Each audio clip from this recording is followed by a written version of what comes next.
আসসালামু আলাইকুম। আমি মোহাম্মদ জাকির হোসেন। আমি আজকে আসছি গুলাব কোম্পানি থেকে।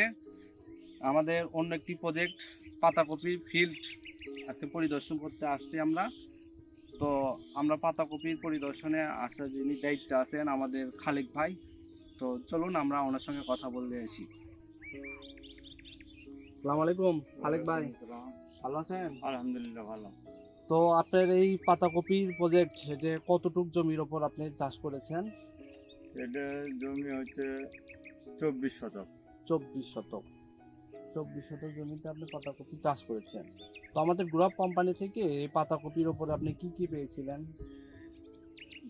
বীজ, সার, বীজ, সার, কীটনাশক। কীটনাশক পেয়েছেন। আপনি এগুলো পেয়ে ইনশাল্লাহ অবশ্যই উপকৃত হয়েছেন কি? হ্যাঁ, ইনশাআল্লাহ। ইনশাল্লাহ উপকৃত হয়েছেন। এতে আপনি যে আমাদের বীজ, সার, কীটনাশক পেয়েছেন, এতে আপনার পাতাকপির ফলন কেমন হয়েছে? মোটামুটি ভালো ইনশাআল্লাহ। ভালো হয়েছে, তাই না? ইনশাল্লাহ আপনি যে অনেক ভালো ফলন হয়েছে, আশা করছেন যে লাভবান হবেন। হ্যাঁ। ইনশাল্লাহ আমরাও দোয়া করি, গুলাব টিমের থেকে আপনার জন্য আমাদের দোয়া থাকলো, অবশ্যই লাভবান হবেন। আর আমরা গুলাব কোম্পানি থেকে আপনাদের জন্য আরও নিত্য নতুন অনেক কিছু নিয়ে আসতেছি। ইনশাল্লাহ আমাদের সঙ্গেই থাকবেন। ইনশাআল্লাহ। আজকের জন্য এখানেই সমাপ্তি।